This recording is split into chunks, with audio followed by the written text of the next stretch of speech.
All, I was just looking at this dictionary. Yes, they have what's called backwater, a body of water turned back by an obstruction. Fooch. Then they have bacteriology, the scientific study of bacteria and its relationship to medicine. Ooh. Then there's the bacteria, many of various forms of numerous unicellular microorganisms that cause disease.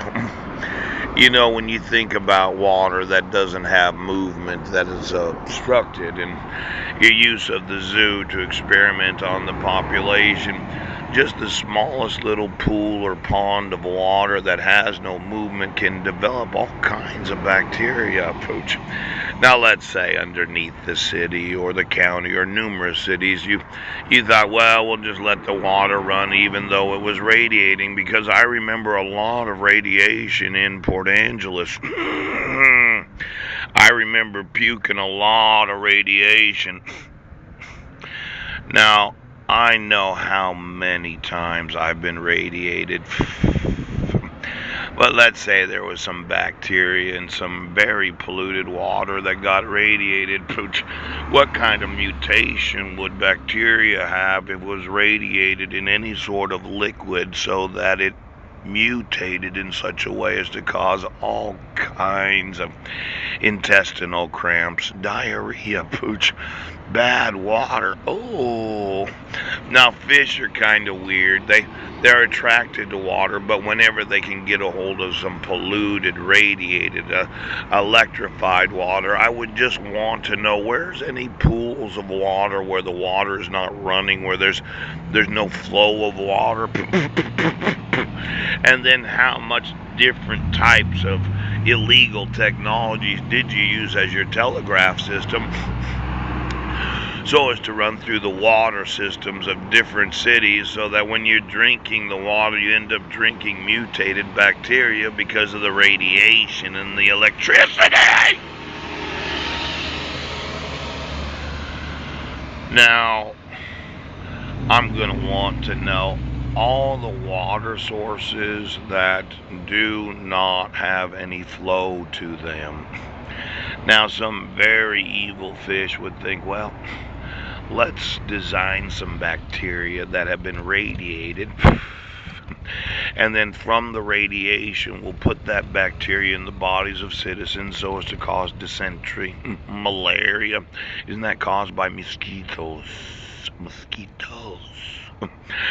Now, I know that you know that I know about your whole telegraph system and the different ways that you sowed into the population. Okay. I know about all the illegal technologies that were really military technologies that were purchased or gotten through the use of what is known as the black market. See, not every soldier and every sailor is actually that honest. Pooch. Let's say they had access to some top secret military technology that could be used in a war in the event that the population they're fighting gave them some problems. Little cloning dome. Now, for the average police officer that thought, well, we'll just clone the population and we'll use some imperceptible technology to turn the population into our personal telegraph system. Ha! Ha! And then what we'll do is we'll have sex, because we have to come to find out with those that are radiating, because they've been drinking water that has radiated bacteria in it. You can see the size of the calamity that could be experienced by those that thought that police departments and sheriff's departments needed their own surveillance technology. Now, I'm going to want to know of all those in the population that have been radiated, because I know I have numerous times had radiation poisoning in this body. I just wanted to know, what's the effect of radiation on bacteria, you stupid fuckers. As I had explained to the previous director of the National Security Agency, Keith Alexander, 4-star general, retired from the United States Army, When the Army or the Navy or whomever's in military takes your arsenal of weapons, yeah, and they look through your place and there's any radiation, there's any other use of telepathy or telegraphs. If you decide to put up a fight, well, what would the military do?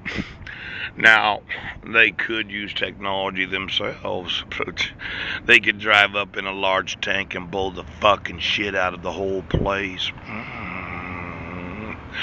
Now, we wouldn't want to have any quarrels today, would we? Did you want to microwave something today? Did you want to turn on the microwave today? Now, as I had mentioned to the Army, every time they take large arsenals of weapons from citizens, you get a form and you fill it out. There's an address on the form. You send it in. Pooch. They go through the actual, where did you get all these guns at? And then they make sure that they're all legal. I mean, you didn't buy any guns on the black market. You didn't think, well, I need to have a couple hundred M16s or grenade launchers or any of these other illegal types of military personnel right now. You know, I actually am having my constitutional right to keep and bear arms violated as I make this video. Do you need semi-automatic weapons? A lot of people have doubted it, but when you go to shoot a gun, isn't it more fun when it's an automatic where you can go through, I don't know, 500 to 1,000 rounds in about 3 or 4 minutes? I mean, where'd all these Uzis come from? You know, there's a big question about where did you get your guns?